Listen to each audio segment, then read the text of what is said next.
Helen Dalton, the member for Murray, great to have you with us again on Flow. G'day, how are you doing? Very good, thank you. We are looking at this Building Better Regions Fund and the funding allocations made under it. It crosses over into your electorate, some of these ones by Susan Lee's partners in the coalition into Mulwamma and Jerilderie. Do you think there's some efforts there to maybe grow the coalition's profile in your seat in the state parliament? Oh, I think so. A lot of these projects that have been pushed, 90% of the Building Better Regions funds have gone to a coalition seat, so other seats are missing out, so that's not fair. We really do need a new way of distributing grant money, so that it's not open for corruption or pork barrelling. Well, we've got this claim Dr. Anne Webster made across the border that there were green projects independently assessed. They said they colour-coded them green, that they were okay for funding, and then there were these pink ones that if you're the local member, you could push the case to push it up into green even though it didn't meet the criteria. What's your view on that arrangement? Look, I don't think it's fair, but, the whole way they do it, as I said before, is open for corruption. We do need a different way of doing that. And we know that Barnaby Joyce sits on this panel, and they really have the captain's pick of what's going on. So you can't tell me that it's independent, and they do use it as their slush fund. And that's not fair. For us in my electorate, we are desperate for a lot of these projects, but we also want a fair way of distributing the funds. It's not Liberal Party funds, it's our funds, and no one should be missing out. It should be all on need. Now, just to be clear, like the project they've announced in the electorate of Farrer for Mulwamma Community Preschool, $2.9 million, which is almost half the funding for $6 million for this community preschool. You support the project actually getting that money, but we're just saying the distribution process needs to be clearer. It does, and it needs to be independently judged too, these projects. And while I'm sure that the project is incredibly worthy, it's just the statistics speak for themselves. When the coalition are divvying up the spoils, it's mostly going to coalition seats or seats that the coalition is targeting, and that needs to change. Now, I've asked you, I think, each time I've caught up with you about this because you've sort of floated it, you're consulting on it. Are you thinking of running against Susan Lee in the seat of Farrer as an independent or as a Shooters, Fishers, Farmers Party MP? What's your thinking at this stage?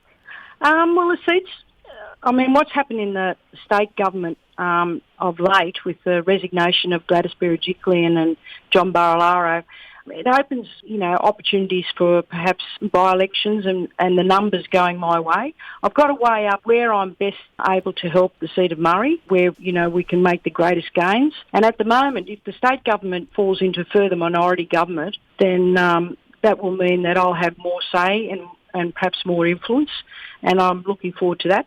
However, I'm not going to rule out a spot on or have a shot at the federal arena either. So I'm still yet to do the polling.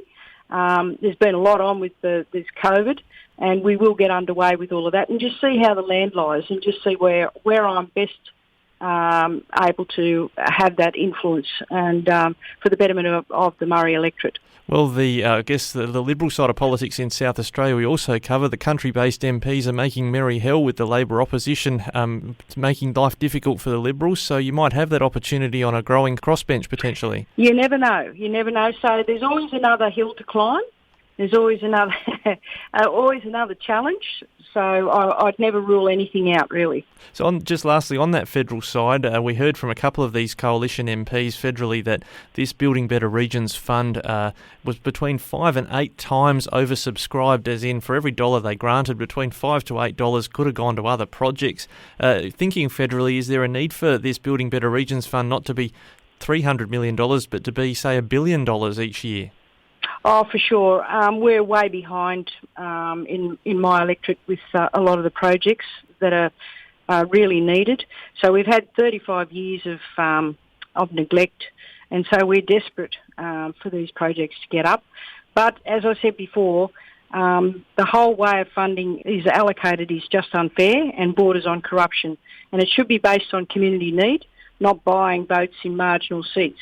Now, I find it really interesting, we've seen in the past what's gone on with even just the barrier reef, where it was allocated, and it was a coalition captain's pick, $443 million for the Reef Trust Partnership, and there was no tender process at all. Now, I would like to know what's exactly happened to that money.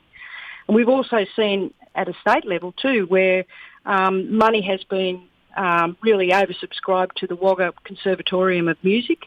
It took absolutely the lion's share of money from the state for any music conservatorium, combined with any other project for conservatoriums across the state. So you can really see what's going on, and this has to change. Now, the other thing that they're doing too is, with every announcement that Susan Lee's making, she's putting the Liberal Party logo on that announcement on her social media pages. This is outrageous. So it's what it is. It's making it look like it's coming from the Liberal Party. It is our money. It is the community's money, the state's money, and it's really wrong. But I find it also interesting that when she approves another coal mine, I don't see the Liberal Party logo on that. So it's they're picking their battles. There's no doubt about that, and they're really pork barrelling. Just also occurs to me, you mentioned ICAC. I haven't spoken with you since Gladys Berejiklian resigned, and you've referenced the Wagga Conservatorium of Music situation.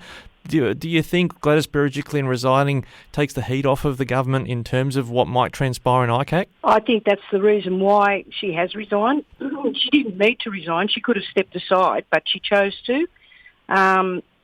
So it will take the heat off the government. New face at the top, Dom Perrottet, and there's a very good reason why she's stood down, why she's resigned. All right, Helen Dalton, member for Murray. We always enjoy having a chat with you, and it's going to be interesting to see just how you end up determining is the best way to represent your electorate in state or federal parliament. Thanks for joining us today on Flow. Thank you so much, Ricky.